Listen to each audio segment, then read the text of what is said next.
Kasi itong si Lovely, parang sabi niya, ang sama ng ginawa nila. Ang sama-sama niyo naman, at least siya, which is very, very mali yung sagot niya, no? Kasi parang ang sagot ni Lovely Granada doon, na doon raw siya sumikat doon raw siya naging popular. Ang sagot niya doon, buti pa si Eman, nakakawala na sa hirap ng buhay. Pero yung tatay niyo, nakakulong pa rin. Yun daw yung retort ni Lovely Granada, sabi niya. Which is actually very, very stupid. Kasi ang problema dito sa mga to, yung pain lang nila yung superior. Yung pain lang nila yung superior. March 11, 2025, a lot of Filipino cried silently. Because in one way or another, PRRD changed their lives. But your retort is, you glorified the S, which is very, very wrong, and these two idiots in Bilyonaryo, si Lasherda and the other guys, sino ba yung mga kausap nila, na tuwang-tuwa kay Lovely Granada, talaga pinapalakpakan nyo yun? Pinapalakpakan nyo ang isang content creator na nagsasabi na buti pa si Eman, nakatakas na sa buhay na magulo. And there was a question to Lovely Granada na parang, do you accept any debate from any DDS vloggers or whatsoever? At ang sagot ni Lovely Granada ay tatanggap lang daw siya ng debate when it comes, if yung kadebate niya ay si Inday Sara. Sino ba yan? Ano yan, content creator, yung binaback upan nila, hinahype nila ng bonggang-bongga, pinapag-guest sila sa mga Hindi, sino ba siya? Hindi, like, what's her background? Journalist. Graduate ng Masscom pala. Hindi siya journalist. Graduate ng Masscom. What? May what? Ang chismis sa kanya, meron siyang sex video na kumalat nung college siya.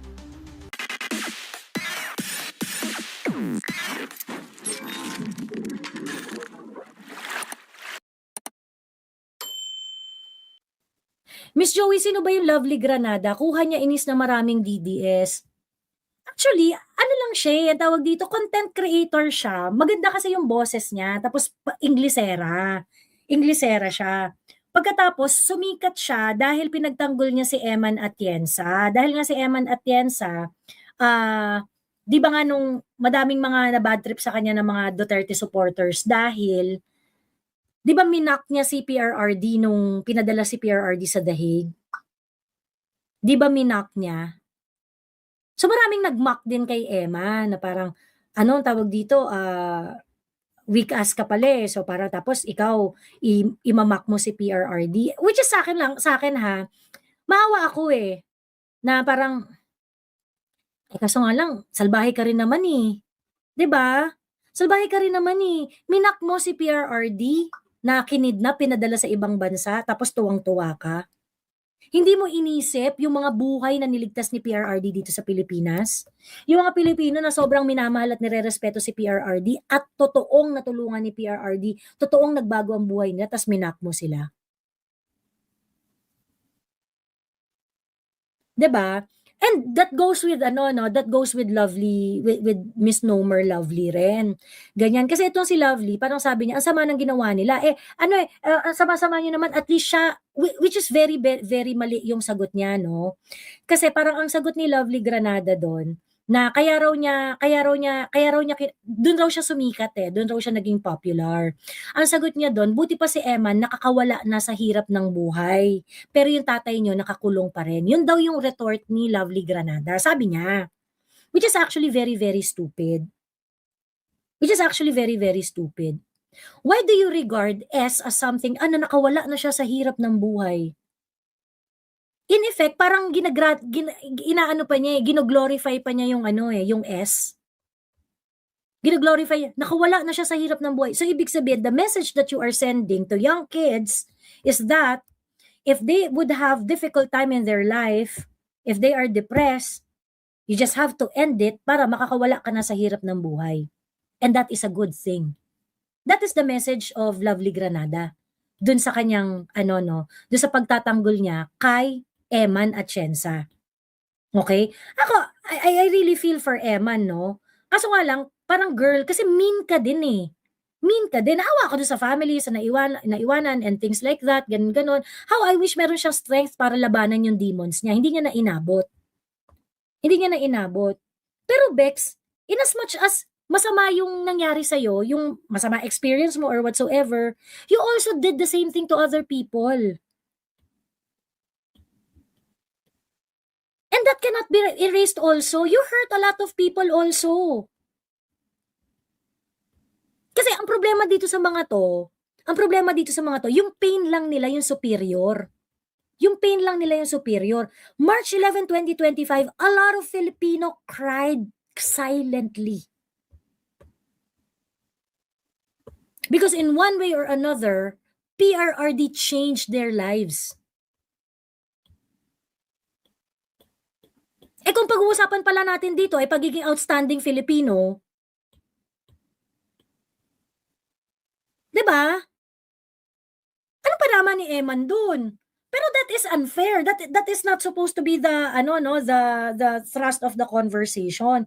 Pero ibig ko sabihin, there are better ways of handling it. 'Di ba? Like for example, yes, alam namin galit kayo, minak ni Eman si PRRD, ganyan-ganyan. But please, this is not the time to do it. Let's just allow them to grieve. Pwede bang ibalato nyo na lang to?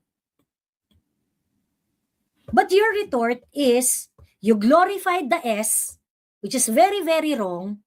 And these two idiots in Bilyonaryo, si Lasherda and the other guys, sino ba yung mga kausap nila, na tuwang-tuwa kay Lovely Granada, talaga pinapalakpakan nyo yun? Pinapalakpakan nyo ang isang content creator na nagsasabi na buti pa si Eman, nakatakas na sa buhay na magulo. Buti nga siya, nakakawala na siya.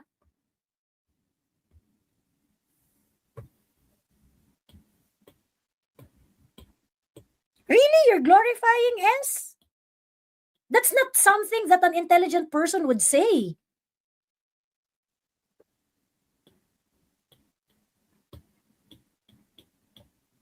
And there was a question to Lovely Granada na parang, do you accept any debate from any DDS vloggers or whatsoever? At ang sagot ni Lovely Granada ay tatanggap lang daw siya ng debate when it comes, if yung kadebate niya ay si Inday Sara. Okay, at tinanong siya, what is your justification? Bakit si Inday Sara? Bakit naman si Inday Sara? Ngayon sinasabi nila kapal raw ng mukha ko na idebate ko si Inday Sara, kineme-kineme, ganyan-ganyan, emirot-emirot, ganyan. Sabi niya, because I am a Filipino, I am part of the citizenry na sinaserve ni Inday Sara.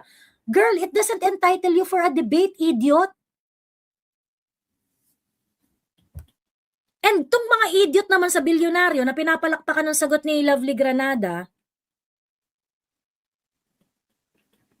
is that how you are going to properly exercise your democratic rights in an orderly society? Ay, kapag ka merong private citizen na naghamon sa isang duly elected official, entitled siya doon. Because you want to give limelight to this misnomer Lovely, 'di ba? Sasabihin ninyo na, ay hindi talaga, siya talaga, si Inday talaga. Kasi feeling kasi niya mas matalino pa siya kay Inday. Una-una, hindi kayo didebate ni Inday, that's for sure. Kasi you're an idiot.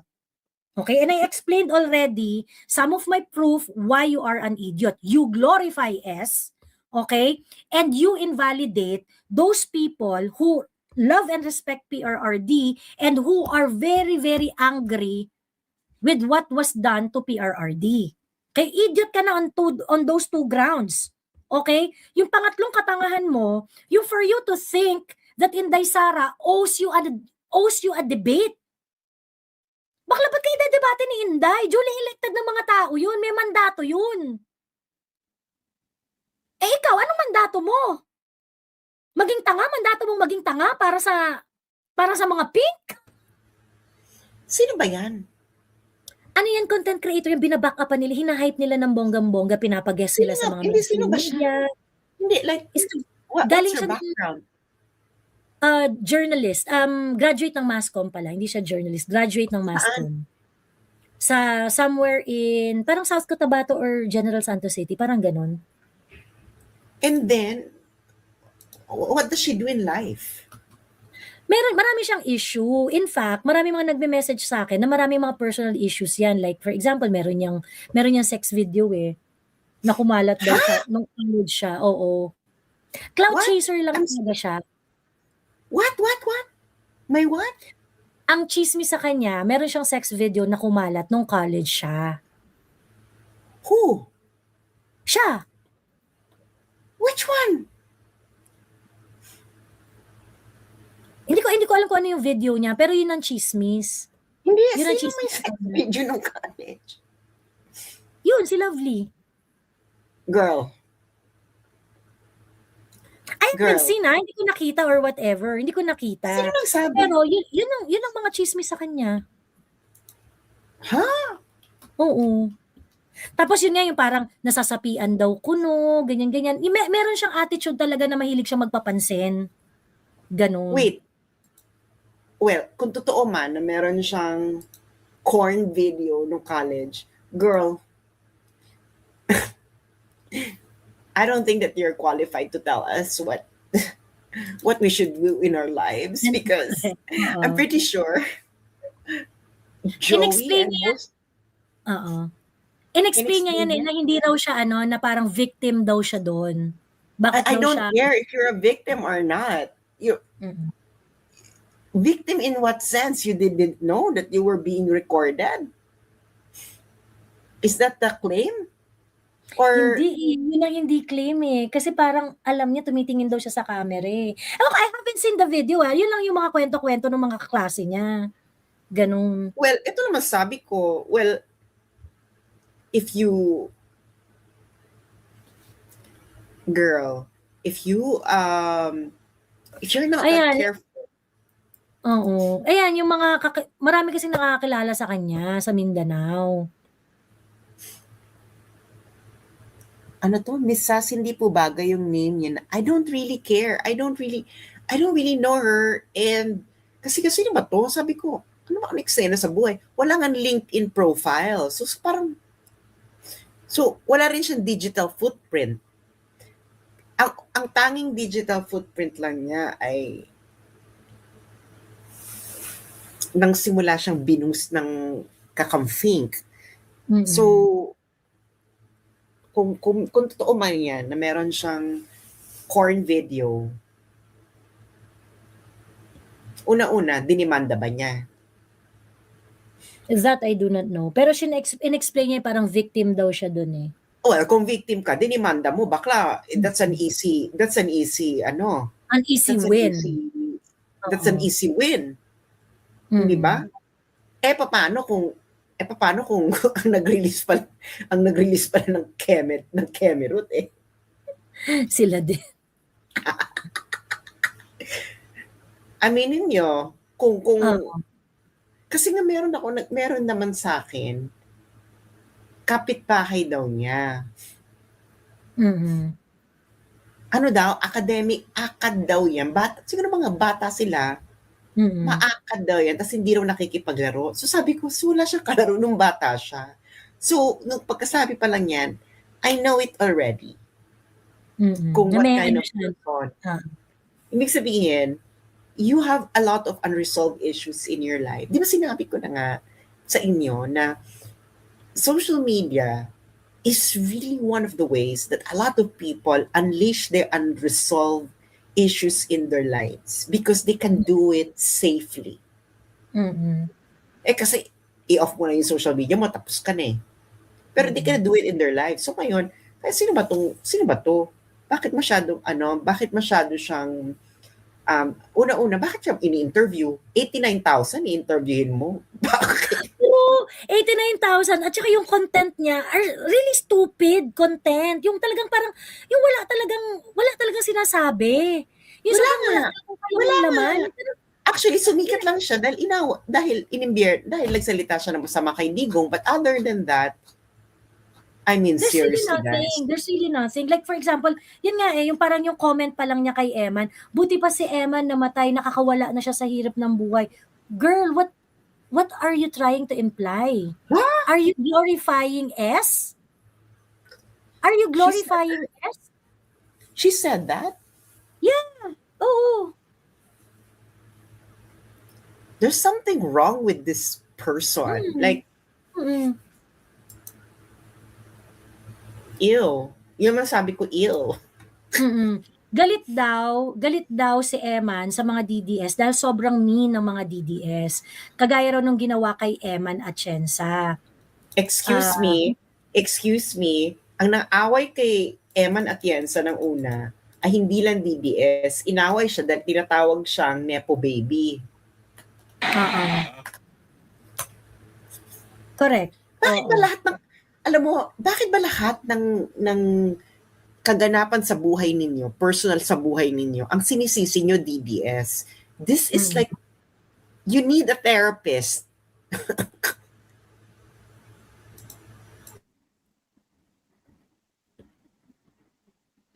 True. Teka, I have to play it kasi ano talaga, yung parang I cannot mainstream media is covering it, Bilyonaryo is covering it.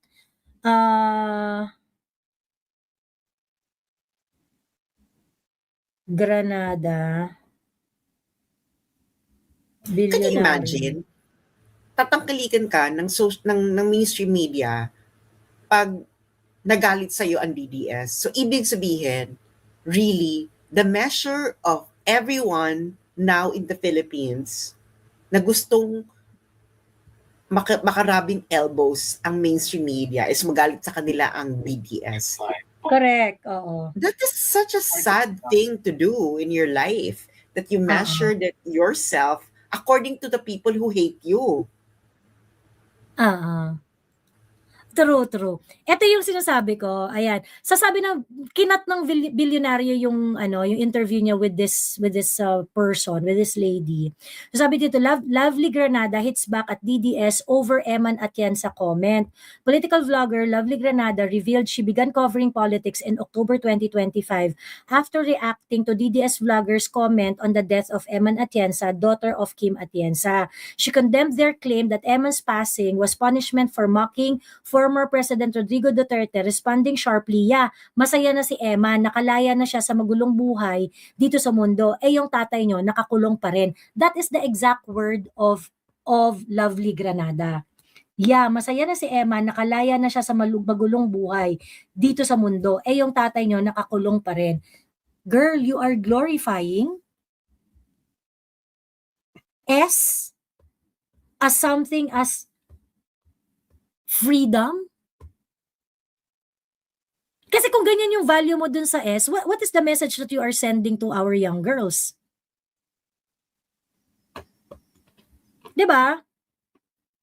Ano yun? Actually, sa total, parang, alam niyo ang mainstream media, ang higpit niyan when it comes to S conversation. Hindi nga nila sinasabi, di ba? Bawal nga sabihin yung S Ang sasabihin mo, unalive Diba?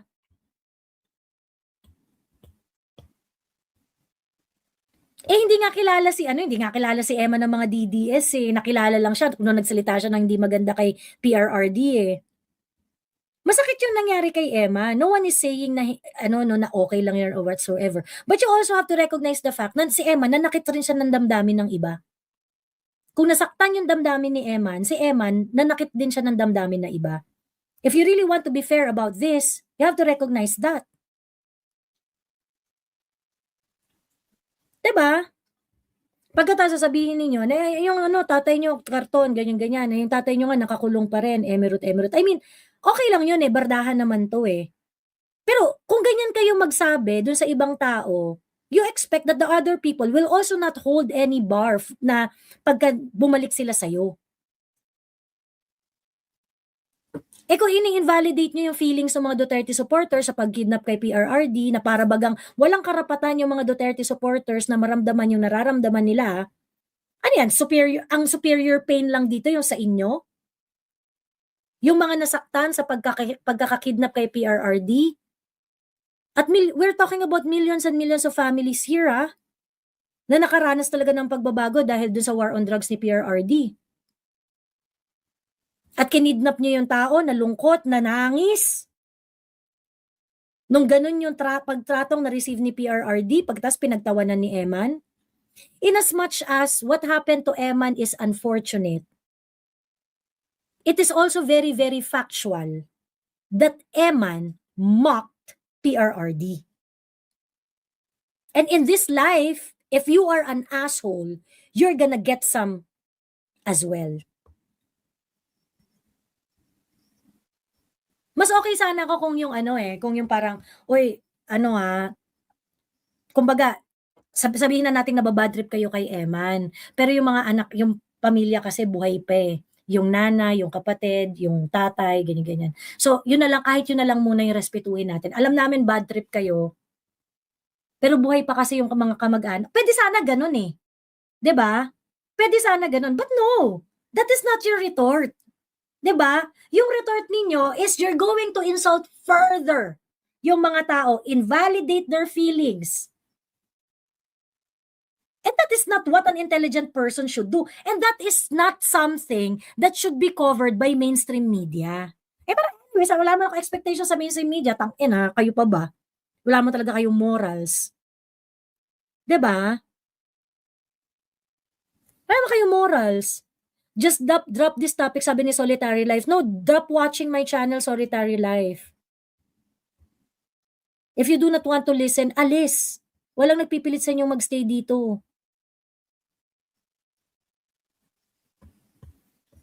'Di ba?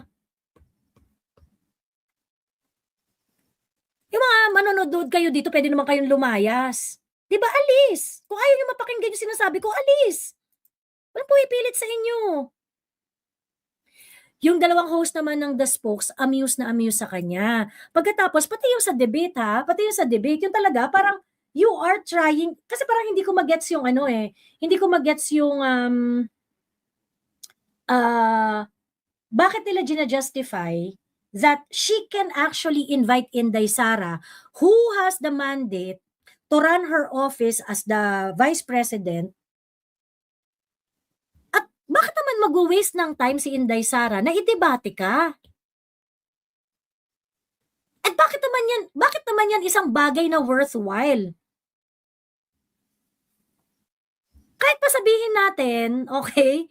Kahit pa sabihin natin na parte ka ng citizenry na pinagsisilbihan ni Inday Sara, it does not entitle you for a debate. Why do you think that a debate with you is something that is worthwhile? Pasalduhan namin si Inday Hindi lang naman ikaw nagpapasweldo kay Inday, kami rin Pagkatapos gagamitin ni Inday yung oras niya para debatihin ka, lovely. You see the disconnect there? You see the sense of entitlement there? It really reflects on your low understanding of government and structure and mandate. And your common sense. 'Di ba? So, nakakadiri lang. So, yung fact na grabe yung pag-aano sa kanya ng mainstream, kadiri talaga. Sobrang kadiri talaga. Ayun. All the European allies of US, ay sorry. Ayun. Sino po ba makikipagdebate? Si Inday, politician ba siya? Feeling, sabi ni Prada Lucio. Oo. Ginagamit na nga siya ng mga DDS para sumikat siya, tapos ngayon gagamitin pa siya ng VP para lalo siyang mapansin.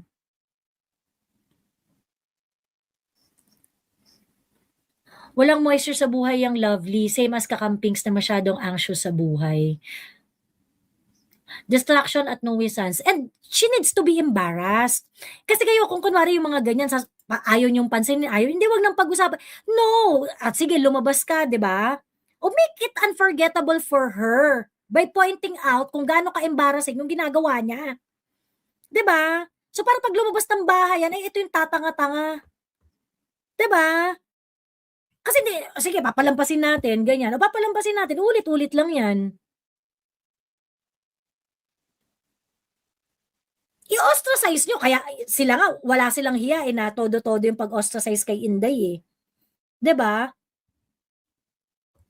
An eye for an eye. Pagka merong ganyan na nagpapakita ng katangahan, isa-isahin natin yung mga katangahan. Kasi itong taong to, lumalabas ng bahay to. 'Di ba? Pag lumabas ng bahay to, dapat maramdaman niya yung kahihiyan na pinagagagawa niya. Hindi po pwedeng hindi yan papatulan. Kailangan patulan yan. At kailangan alam nila kung gaano ka-embarrassing yung ginagawa nila.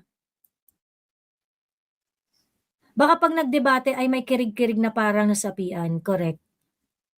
Ayun, and also it proves our point, yung paulit-ulit nating sinasabi kung gaano nagkakaroon ng, pagkampi-kampi ang mainstream media at ang ano 'no, at ang,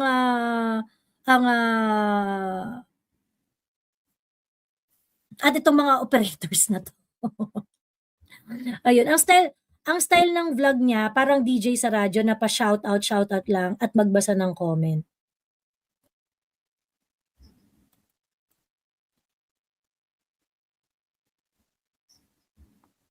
What makikipagdebate siya kay VP, delusional, I doubt kung kaya niyang makipagdebate. Yun nga, kaya nga dapat, talaga gusto mo makipagdebate kay VP dahil ang reason niya kaya niya gusto makipagdebate kay VP kasi part daw siya ng citizenry na pinagsisilbihan ni Inday.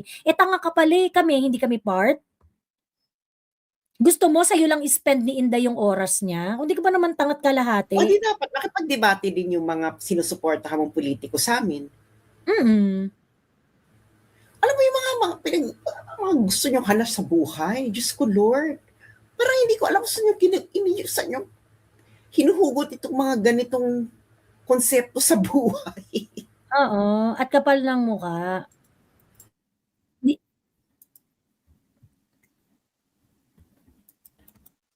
True, ayun.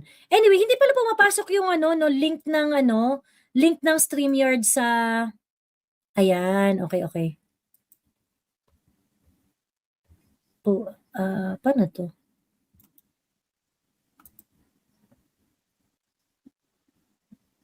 Ayan, meron na tayong link ng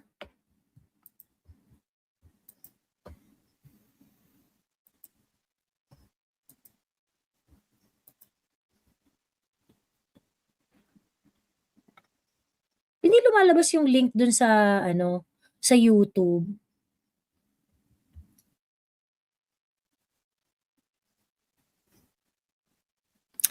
Sabi ni Michelle Villegas, "To be honest, I wanted that debate to happen. Gusto kong makita kung paano siya lamunin ni" Oh my God, bibigyan mo ng importansya si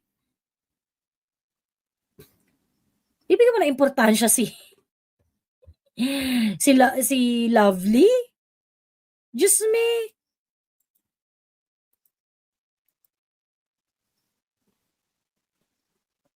Ayun, pasikat lang yan, Lovely Granada na yan. Baka naghahanap lang yan ng followers at naging trendy sa social media.